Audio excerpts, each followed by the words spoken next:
kwao peke yake, hata ninyi pia mmehusika. Mmehusika kabisa.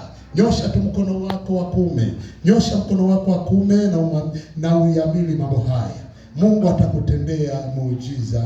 Wewe ambaye umeithamini kazi ya Bwana na umetembea na watu wa Mungu. Wengine hawakutoa fedha, lakini wameacha wakati wao, wanamtumikia Bwana kwa nguvu zao. Nao wamama wamemtumikia Bwana katika kanisa letu, wamejitolea hata kuwapikia watumishi wa Mungu. Kazi yenu nataka niwaambie si bure. Mungu anaiona hii kazi. Mungu anamtazama nyinyi. Wewe ambaye unatamani ufanye kitu kwa Bwana kila wakati, hata ingawa huna kitu, pia nyosha mkono kwa Bwana, naye Mungu atakufanyia jambo. Baba yetu Mungu wa mbinguni mwenye uwezo na mamlaka, ninalitukuza jina lako na kukuinua kwa sababu nimegundua ya kuwa neno lako ni kweli. Tazama mtakatifu hekalu letu, na kuomba ukapate kulitazama kwa moyo wa huruma.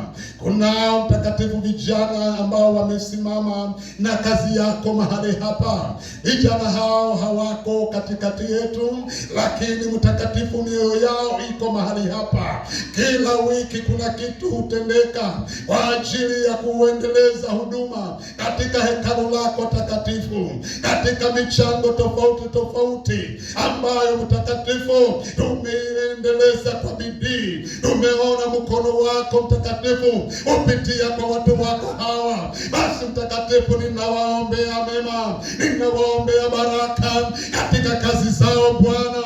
Ombi hili mtakatifu liuguse moyo wako na waachilie mema kwa ajili ya wasichana wetu ambao hawakulegea kabisa kuangalia kanisa lao linaendeleaje. Ninawaombea rehema zako ikapate Baba Mungu kumiminika kwao, ambaye mtakatifu ametatizika hata vijana wetu Bwana wa kiume. Ninawaombea rehema ikamiminike kwao, maana hawakusita kupiachilia vyao ambavyo tutamani. Enda Baba Mungu kawabariki.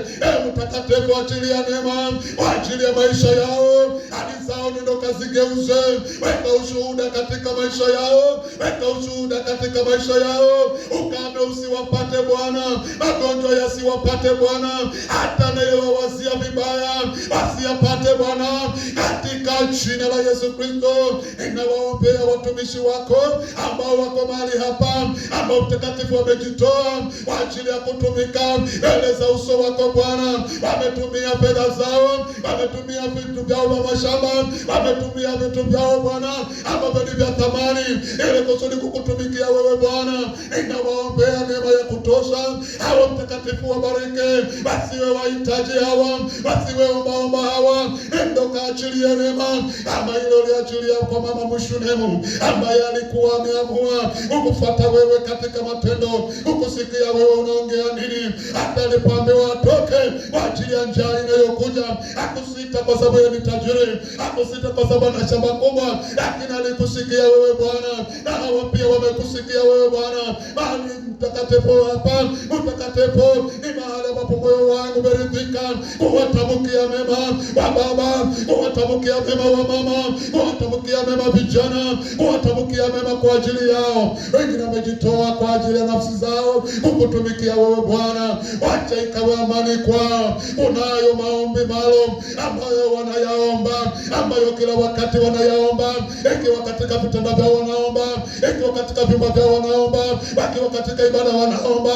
Maombi hayo hawayasahau. Ninakusihi Bwana wakumbuke na watendee neema. Ninakuomba Mungu rehema zako na zikafunguke ili kusudi hawa wakaitwe heri. Bariki maisha yao, bariki watoto wao, bariki miji yao, ifanye miji yao ikawe ya kupendeza. Fanya hivyo Bwana Mungu, na utatukuzwa milele. Natamka maneno hayo Bwana, nikiwa Baba Mungu moyo wangu umeridhika kutamka maneno hayo Bwana. Moyo wangu na wabariki Bwana, moyo wangu na wabariki Bwana. Watendee rehema Bwana, watendee neema Bwana. Wakinge na nguvu za uovu, wakinge na magonjwa mazito, na uwaponye mili yao ambao ni wadhaifu. Washughulikie mtakatifu sawa na utakavyo. Na kushukuru Mungu maana utatenda hata na kuzidi. katika jina la Yesu Kristo naomba na kuamini. Amen.